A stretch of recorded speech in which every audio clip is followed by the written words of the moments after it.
informativo. Bienvenidos. La crisis humanitaria y política en Venezuela sigue en el foco de la comunidad internacional. El Comité de Relaciones Exteriores del Senado de los Estados Unidos debate hoy la situación en la nación suramericana. El enviado especial de la administración de Donald Trump para Venezuela, Elliot Abrams, ha dicho que no hay planes para una intervención militar estadounidense. Señaló que Washington va a ampliar la red de sanciones a funcionarios del régimen, incluyendo los bancos que respaldan a Nicolás Maduro. Emiliana Molina, desde el lugar de la noticia, con el reporte hasta ahora. Emiliana, una buena tarde. Ruth, Carlos, ¿qué tal? Muy buenas tardes. Pues primero que todo quiero mostrarles los pasillos en el Congreso. Vean a estos venezolanos, por favor. Están en fila para ingresar a esta audiencia del Comité de Relaciones Exteriores en el Senado. Son decenas de ellos que esperan para entrar tan solo 5 minutos a estas audiencias y ver exactamente qué es lo que está ocurriendo con su país y qué tipo de apoyo continuará brindando Estados Unidos. Por su parte, los expertos estadounidenses aseguran que hasta el momento la Unión Americana ha brindado al menos 195 millones de dólares en apoyo económico, en apoyo para el desarrollo y en asistencia humanitaria. Hay también decenas de suministros alrededor de varios puntos de logística y estratégicos para intentar ingresarlos a Venezuela, según Elliot Abrams, pero él asegura y reitera que esto simplemente es parte de un alivio y no ataca precisamente el núcleo del problema que se vive en Venezuela, y es por esto que asegura que vendrán muchas más sanciones por parte de la Unión Americana, aunque no entró en detalles porque dice que no quiere alertar al régimen de Nicolás Maduro. Primero seguiremos presionando a Nicolás Maduro. Estamos poniendo fin al saqueo de PDVSA por parte de su régimen como una fuente vasta de corrupción. Hemos implementado sanciones que son o que han cortado fuentes vitales de dinero para los bolsillos de este régimen corrupto. Estamos aplicando también sanciones sobre individuos que apoyan a Maduro. Estamos revocando sus propias visas y las de sus familias, y estamos aplicando todo el peso de las sanciones individuales a los partidarios de Maduro. También dejamos claro que nunca es demasiado tarde para cambiar. Los que apoyan de forma concreta el cambio democrático en Venezuela y hacen lo que es correcto para el pueblo venezolano tienen a su disposición una vía de salida. No hay planes para una intervención militar por parte de los Estados Unidos. Tampoco se han tenido conversaciones al respecto sobre esta opción. Los venezolanos merecen un retorno a la democracia, al Estado de Derecho y a una gobernabilidad que responda a las necesidades de los ciudadanos. A pesar de las turbulencias actuales, soy optimista en cuanto a que se avecina un día más brillante. Los agoreros hablan como si la libertad estuviera en declive irreversible, pero la única manera de que la libertad y la democracia desaparezcan es si se lo permitimos. El presidente interino Guaidó y los otros venezolanos con los que he hablado durante mis viajes por toda la región están decididos a no permitir que eso ocurra, y estamos orgullosos de estar con ellos en su lucha. Pues Marco Rubio abrió esta audiencia haciéndole algunas preguntas a Elliot Abrams, el enviado especial de Estados Unidos a Venezuela, preguntándole si es posible que haya una salida de la dictadura de Nicolás Maduro de forma pacífica y diplomática, a lo que Abrams respondió que sí. Después Marco Rubio avanzó a mostrar un video de noticias RCN y NTN 24 para demostrar la valentía de un militar que se puso del lado de la Constitución, del lado de Juan Guaidó, y le dio la espalda a Nicolás Maduro. En este momento quiero compartir con ustedes una captura del video que también está subtitulado en inglés, en el momento en el que uno de los militares del régimen de Maduro cruzó la frontera y dejó de seguir las órdenes. Veamos. ¿Cuál es su nombre? Miguel Tolosa, Miguel Tolosa. ¿Qué rango es usted? Sargento mayor de tercera. ¿Por qué hoy hace esto? Claro, leal a Juan Guaidó, presidente, nuestro comandante jefe Juan Guaidó. Ahora, ¿qué está pasando? ¿Qué está pasando? El gobierno quiere masacrar al pueblo. El gobierno quiere masacrar al pueblo. La orden es masacrar al pueblo. Sacar a los colectivos y sacar a los presos a la calle para darle aplauso al pueblo. Por su parte, el senador demócrata por Nueva Jersey, Bob Menéndez, volvió a abrir la puerta a un estatus de protección temporal para aquellos venezolanos que ya residen acá en Estados Unidos, para brindarles no solo un permiso de trabajo, sino también una estadía legal. Recordemos también que es importante mencionar que Bob Menéndez, quien ha estado recientemente en contra de una intervención militar de parte de Estados Unidos a Venezuela, le dijo a Elliot Abrams el día de hoy que quiere no solo una audiencia a puerta privada para ver qué más opciones pueden poner sobre la mesa, sino que quieren más sanciones para Nicolás Maduro. Yo creo que algo muy importante en esta audiencia es que tanto demócratas y republicanos estamos unidos como uno solo en nombre del pueblo de Venezuela. Estamos reconociendo, por supuesto, al presidente interino Juan Guaidó como el mandatario interino legítimo. Y es una persona que está persiguiendo los derechos del pueblo venezolano, justamente. Abrams, sin dar muchos detalles, asegura que se ha reunido con el embajador ruso, pero aún no se ha reunido con el embajador de China. Por otro lado, reiteró que hay que continuar apoyando al nuevo cambio de gobierno, pues este cambio, si se maneja bien y positivamente, podría traer no solo inversión económica a Venezuela, sino que podría volver a sacar adelante a este país, que recordemos es uno de los más ricos en el mundo. Esta es toda la información que tenemos en directo desde el Congreso. Emiliana Molina, regreso al Centro Internacional de Noticias. Gracias, Emiliana. Buena tarde. Gracias por el reporte. Seguimos en Estados Unidos, en Florida. Hay expectativa por la llegada del periodista estadounidense Cody Whitley del canal de televisión local 10 de Miami, que fue deportado por el régimen de Nicolás Maduro. Justamente este comunicador residía en Caracas desde el 2014. Fue detenido 12 horas supuestamente por la contrainteligencia militar venezolana y luego fue trasladado al Aeropuerto Internacional Simón Bolívar, donde abordó un avión que lo va a llevar a esta hora hacia los Estados Unidos. Paola Serna tiene el reporte. Paola, adelante. ¿A qué hora se espera la llegada del periodista al Aeropuerto Internacional de Miami? Hola, ¿qué tal? Muy buenas tardes. Pues bien, tanto la prensa local como la prensa nacional y las agencias están atentas a la llegada del periodista Cody Whittle de Canal 10 de la ciudad de Miami, que fue deportado de Venezuela hacia el mediodía del día de hoy. Se espera que alrededor de las 2:45 de la tarde llegue al Aeropuerto Internacional de Miami procedente en un vuelo de la compañía American Airlines. Es la segunda ocasión en una semana en que un grupo de periodistas, donde se incluyen periodistas estadounidenses, es detenido por el régimen de Nicolás Maduro en Venezuela y posteriormente es obligado a salir del país. Estos actos en contra de la libertad de prensa han sido condenados por varios organismos, incluyendo la Sociedad Interamericana de Prensa, quien ha rechazado estos hechos. No creo que tengamos que valorar la liberación, siempre vamos a tener que condenar lo que ha hecho el régimen, lo que está haciendo el régimen contra los periodistas. Obviamente es parte de una alegría que haya alguien liberado, pero no hubiésemos tenido que pasar por la pésima noticia de que este periodista fue detenido contra su voluntad.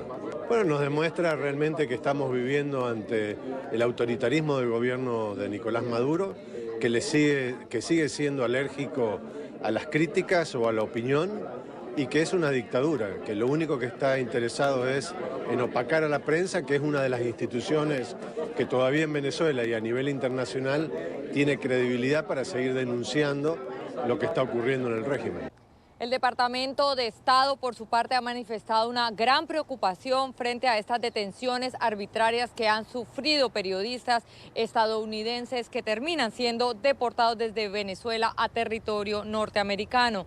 Es la información desde Miami. Soy Paola Serna. Continúen con más desde nuestros estudios centrales. Muy buenas tardes. Buenas tardes para usted, Paola, en Miami, en el estado de la Florida, en el sur de los Estados Unidos. El embajador de Alemania en Venezuela saldrá hoy del país suramericano. Esto después de que este miércoles el régimen de Nicolás Maduro lo declarara persona no grata y ordenara su salida del país en un lapso no mayor a 48 horas. Según la Cancillería del régimen madurista, este diplomático va a ser expulsado por sus recurrentes actos de injerencia en los asuntos internos del país y después de que el lunes pasado se presentara en el Aeropuerto Internacional de Maiquetía para recibir al presidente interino Juan Guaidó. El diplomático ha dicho ayer, tras el anuncio, que él, junto a otros representantes, está buscando apoyar una salida pacífica a la crisis que padece la nación suramericana. La decisión del régimen fue rechazada por el presidente interino Juan Guaidó, que ha calificado los hechos como una amenaza. El mandatario encargado se reunió con el diplomático alemán en la sede de la Asamblea Nacional horas antes de que este abandone el país. Recibimos en la Asamblea Nacional de Venezuela al embajador Daniel Kriner Martin de Alemania, a quien le manifestamos nuestro rechazo ante las amenazas del régimen usurpador. Fuimos también notificados que el embajador fue llamado a consulta en Berlín y que queda en funcionamiento pleno la embajada en Caracas, Venezuela, bajo la autoridad de la encargada de negocios Daniela Boch. El Grupo de Lima se ha unido al rechazo sobre la expulsión del embajador alemán en Venezuela. En un comunicado conjunto, el bloque ha asegurado que condena esta medida arbitraria del régimen madurista contra el diplomático europeo. El grupo ha reiterado su apoyo incondicional al presidente Juan Guaidó y al pueblo de Venezuela en busca del restablecimiento de la democracia.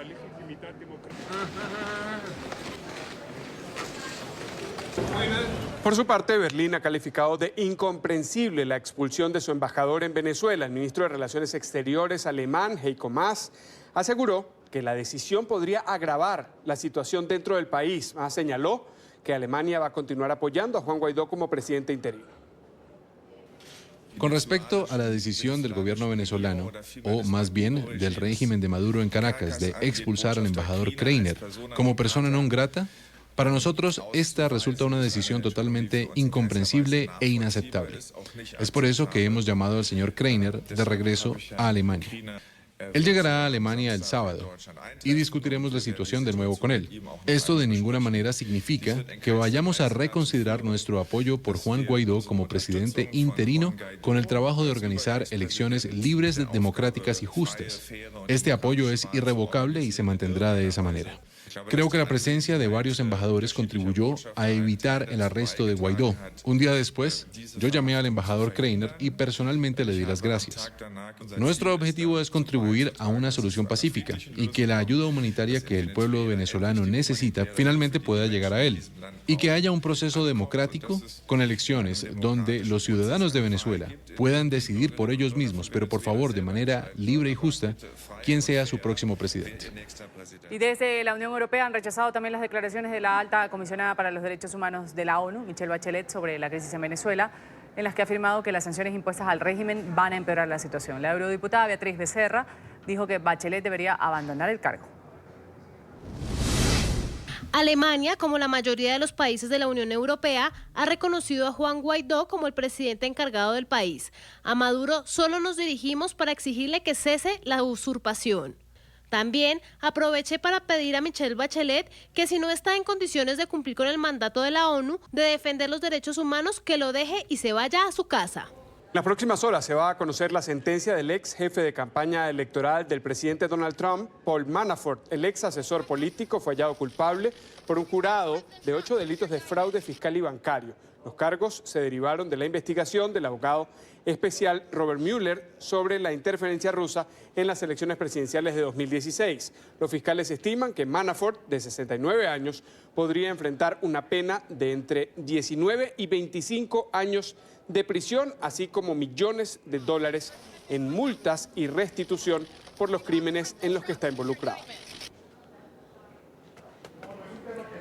El sistema de metro más grande de los Estados Unidos enfrenta graves problemas en su infraestructura, en un tramo elevado que conecta una comunidad mayoritariamente hispana. Pedazos de ferrocarril de Nueva York han caído sobre vehículos particulares. Tras 2 incidentes similares con pocos días de separación, la comunidad afectada pide con urgencia que haya reparaciones en el sistema de transporte. Alejandro Rincón, en la Gran Manzana, tiene la información. Alejandro, adelante, buenas tardes.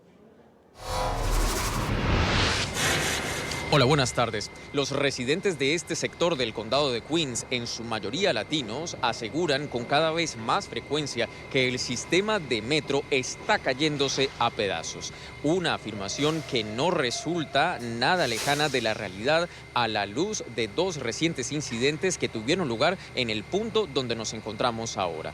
Primero, un poste de madera cayó desde las vías del tren y perforó el vidrio panorámico de un vehículo particular que transitaba por este sector. Y solo días después, cuando la ciudad todavía no salía de su asombro por este grave incidente, otro trozo de las vías de este mismo tren, que es de hecho la línea número 7, cayó sobre otro vehículo particular.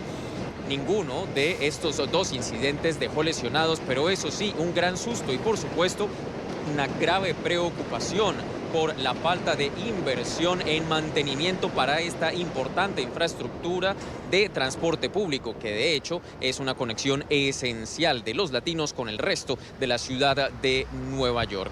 Hablamos directamente con la comunidad, quienes en las siguientes palabras explican lo que sucede y qué tan grave es el estado del servicio de metro. Yo sí tengo mucho miedo porque a veces cuando yo estoy caminando al trabajo, yo camino debajo una línea de subway. Entonces para mí se me preocupa mucho para saber si algo de esto se me pasa a mí también. Me preocupa que las autoridades no han puesto la atención suficiente para arreglar las estructuras que realmente se ven en muy mal estado. Simplemente ellos como que utilizan un anticorrosivo y ponen pintura y ya. Bien, pues haciendo un ejercicio breve, salta a la vista rápidamente la mala condición en la que se encuentra esta infraestructura, que además en este punto es de un tramo elevado del sistema de metro. Son justamente estas las malas condiciones que por años y por falta de inversión han derivado en la realidad por la cual atravesamos ahora, que hay un peligro verdadero para los residentes del sector o para cualquier persona que esté conduciendo por esta área, así como ha sucedido en estos dos incidentes que son los que levantan la preocupación de la comunidad, de nuevo, de mayoría hispana. Por estas circunstancias, adicionalmente, en el transcurso de hoy se ha previsto una movilización de protesta, no solo un llamado de atención para los administradores del servicio, sino también las autoridades locales de la ciudad de Nueva York, con el objetivo de que ojalá de manera urgente se tramiten y se apropien los recursos necesarios para hacer las remodelaciones y adecuaciones necesarias a esta infraestructura, todo con el objetivo de que se reduzca el riesgo que vive ahora esta comunidad. Es todo lo que tenemos para ustedes por ahora. Continúen con más en el informativo. Gracias, Alejandro, por ese reporte desde Nueva York con esta denuncia. Y este jueves tiene lugar el segundo conversatorio de Fundamedios en Washington, del que NTN24 es canal de comunicación aliada. Se trata de un evento que busca poner de manifiesto la defensa de la libertad de expresión en el continente americano. En esta edición, los temas centrales del debate son el impacto de la retórica contra los medios, los fake news, amenazas digitales y el futuro de los mecanismos de protección para los periodistas. Estamos en el lugar de la noticia con Carolina Valladares. Carolina, adelante. Hola, ¿qué tal? Buenas tardes. Desde Washington avanza este evento sobre medios y democracia en las Américas, un evento organizado por Fundamedios y que cuenta también con la participación de NTN24 como canal aliado. El título de este evento es No tengo miedo. La situación, lo cierto, en este continente, en muchos países, es que sí aún hay miedo a informar, sobre todo en países como Nicaragua, también como en Venezuela. Y precisamente fueron los 68 los periodistas asesinados el pasado año, no solamente en este continente, sino en todo el mundo. Es por eso que se ha discutido sobre la libertad de prensa y la libertad de informar en el continente. Uno de los temas que ha estado sobre la mesa ha sido la estigmatización, cómo los gobiernos, en algunos casos regímenes autoritarios, estigmatizan a los periodistas y cómo de esa fase se acaba llegando a la violencia física contra el reportero y en algunos casos también a la proliferación de noticias falsas. Mira, la estigmatización es el inicio de una escalada y es peligroso que progrese.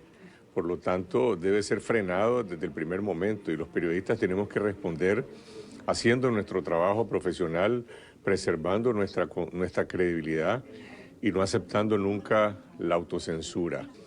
Yo diría que las falsas noticias divulgadas por el régimen para tratar de estigmatizar a los periodistas que nos acusan de golpistas, de terroristas, hasta de narcotraficantes, realmente tienen poco impacto en la credibilidad de la población. Para mí lo más importante es que en el fondo de todo esto hay una batalla por la credibilidad y por lo menos en el caso de Nicaragua nosotros la estamos ganando. Los medios del régimen no tienen credibilidad. Nuestra audiencia se ha quintuplicado. Y la situación no solamente preocupa en países autoritarios, por ejemplo, también preocupa en los Estados Unidos, una democracia donde hay reportes que indican también, reportes hechos por periodistas que trabajan en los Estados Unidos, que indican que cada vez es más difícil informar, cada vez es más difícil también acceder a las fuentes de información, a los políticos, y cada vez son más también las restricciones para ejercer el ejercicio de la profesión aquí en los Estados Unidos. La prensa en Estados Unidos y en cualquier país del mundo tiene un rol y tiene una responsabilidad. Y cada momento en que lo que haga un periodista se pone en riesgo, yo creo que es un riesgo para la democracia. Se ha vuelto, creo que como prensa, como periodista, tenemos el deber de alzar la voz de una forma contundente cada vez que se hace un ataque contra la prensa, cada vez que se trata de limitar nuestras actividades. La respuesta tiene que ser la misma, fuerte, contundente, y hay que ser consistente con esas denuncias.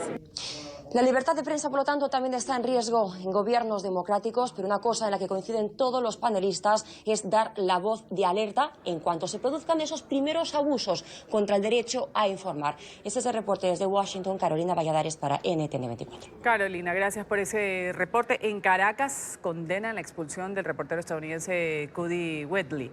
El Colegio Nacional de Periodistas y el Sindicato de Trabajadores de la Prensa rechazan la persecución que emprende, según dicen, el régimen de Nicolás Maduro en contra de los comunicadores sociales. Nuestro periodista en la capital venezolana, Oliver Fernández, tiene las reacciones a esta noticia. Oliver, buenas tardes.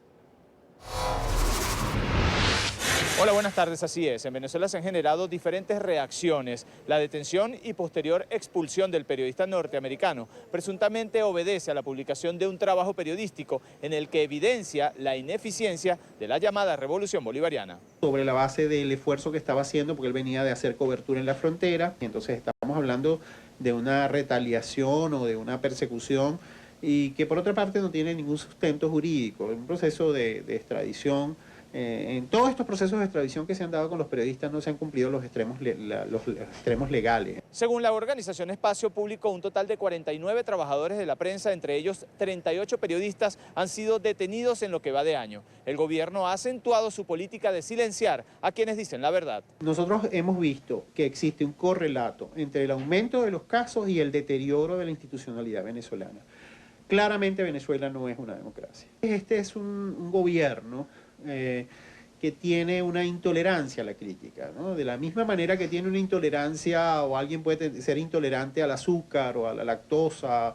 Este es un gobierno intolerante a la crítica, no acepta la crítica, no acepta preguntas. Pretende que solo escuchemos el monólogo. Mientras tanto, el presidente del Colegio Nacional de Periodistas asegura que a pesar de que el gobierno controla a los medios nacionales, no ha podido lograr la hegemonía comunicacional, no solo por la terquedad de los periodistas, sino porque los ciudadanos se han convertido en protectores de la verdad. Que no es otra cosa que el infociudadano. El infociudadano, con un teléfono inteligente, busca la información y la coloca inmediatamente en la red y le da la vuelta al mundo.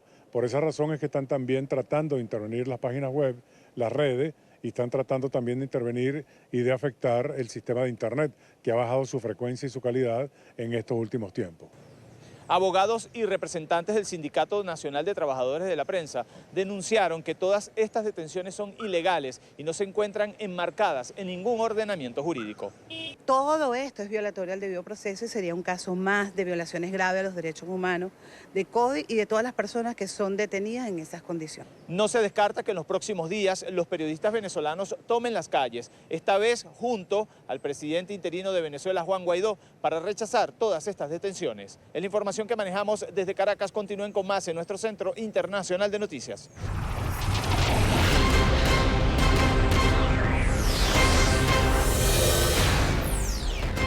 Segunda jornada de paro de maestros en Argentina. Los docentes que atienden la convocatoria de la Confederación de Trabajadores de la Educación se van a movilizar nuevamente el día de hoy para exigir mejoras salariales, el aumento del financiamiento educativo y condiciones dignas, según han dicho, para enseñar.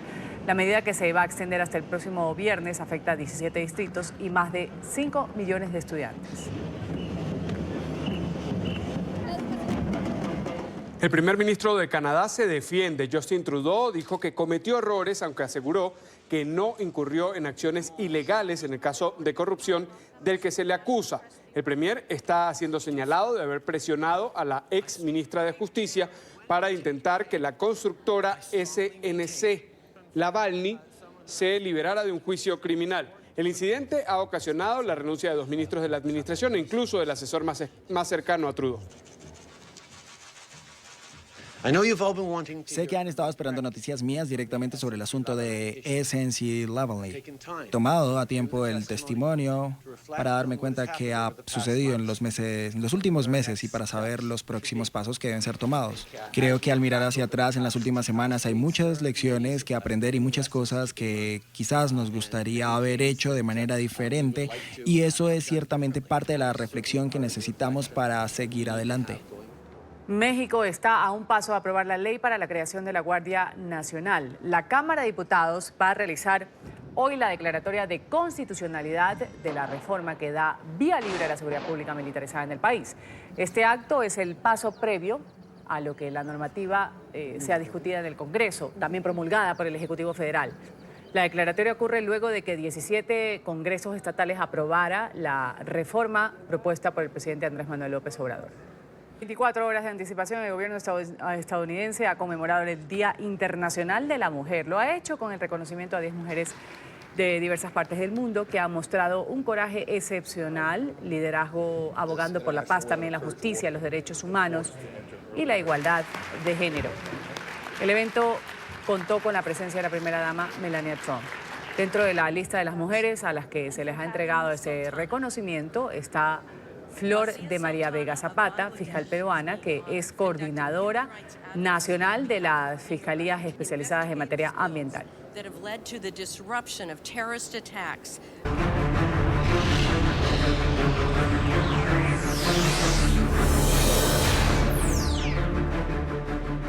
Siguen las repercusiones dentro de la Iglesia Católica por los escándalos de pederastia. Este viernes la justicia de Francia ha condenado a 6 meses de prisión al cardenal Philippe Barbarin por haber ocultado varios casos de abusos sexuales contra menores por parte de un cura en la ciudad de Lyon. Ante la sentencia, el religioso anunció que se iba a presentar su renuncia al Papa Francisco. Tomo nota de la decisión del tribunal. A pesar de mi destino personal, me gustaría reiterar mi compasión por las víctimas. Ellas y sus familias permanecen en mis oraciones. He decidido ir a ver al Santo Padre para presentar mi renuncia. Me recibirá en unos días. Esta mañana en Madrid, cientos de médicos de toda España marcharon por el centro de la capital para insistir en la necesidad de mejoras en el sistema de salud público. A las peticiones de ajustes en el servicio se suman las peticiones de ajuste salarial también. Vamos con la información desde la capital española con nuestro periodista Marcelo Moncayo. Marcelo, adelante. Hola, ¿qué tal? Un cordial saludo para todos ustedes desde Madrid, amigos televidentes. Tal como se tenía previsto, hasta el Congreso de los Diputados marcharon cientos de médicos de toda España. Ellos vuelven a las calles para insistir en mejoras en su condición laboral. Los médicos españoles salieron nuevamente a las calles y lo hicieron para recordar que sus necesidades no están siendo atendidas. Este jueves exigieron desde los exteriores del Ministerio de Sanidad y del Congreso de los Diputados una mayor financiación al sistema de salud pública. Trabajamos en un sistema que necesita recursos de tecnología, financiación y otras cosas que también por nuestros pacientes, por la calidad de la atención que tenemos que darle, pues estamos aquí peleando, ¿no? Para los médicos, estas mejoras que solicitan deben partir de una equiparación salarial al interior del país y luego buscar mejorar su condición a nivel europeo. Un médico en España gana la mitad de lo que gana en Francia, 3 veces menos que lo que ganaría en Inglaterra, 4 veces menos que lo que ganaría en Alemania. Así es muy fácil mantener un sistema público a base del bajo sueldo de sus profesionales. Bueno, la jornada que tenemos actualmente son 37 horas y media a la semana y entendemos que debemos volver a las 35 horas que teníamos hace 7 años. Los complementos retributivos variables ya varían de un sitio a otro. Por ejemplo, el precio de la hora de guardia no es idéntico para nada, hay unas diferencias tremendas. Hoy por hoy, Aragón, por ejemplo, que es mi comunidad autónoma, somos los segundos peor pagados en ese concepto de España. Los médicos recuerdan que varios de sus beneficios fueron recortados hace 7 años y consideran que ya es hora de recuperarlos, pues España habría superado la crisis. Amigos televidentes, y los sindicatos médicos de España aseguraron que en cualquier momento van a volver a salir a las calles porque consideran que sus exigencias no están siendo escuchadas. Este es el informe Marcelo Moncayo, NTN 24, Madrid. Gracias, Marcelo. El ejército de Israel ha lanzado un operativo aéreo contra posiciones del grupo terrorista Hamas en el sur de la Franja de Gaza. El bombardeo fue en respuesta al lanzamiento de 2 cohetes desde el enclave palestino y el uso de globos cargados de explosivos en los últimos días contra blancos israelíes. Dichos globos contienen artefactos explosivos. Su objetivo es principalmente generar incendios en comunidades y en tierras de cultivo de Israel.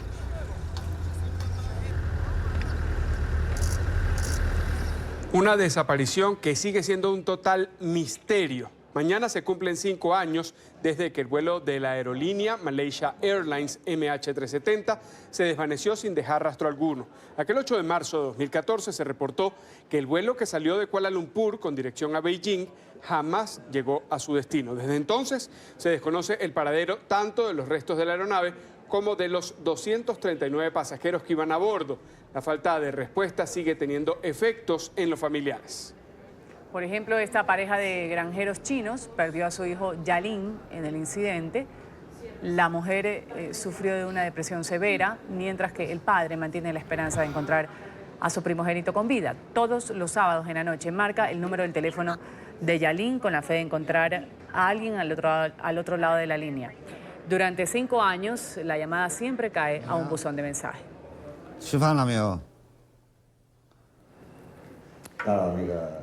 Un hecho insólito causa furor en las redes sociales. A sus 92 años, la reina Isabel II de Inglaterra hizo su primera incursión en la red social Instagram.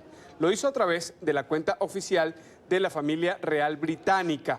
Tras una visita al Museo de Ciencia, la monarca publicó 2 fotografías de una carta de uno de los precursores de la informática moderna. Escribió a su tatarabuelo, el príncipe Alberto, a mediados del siglo pasado.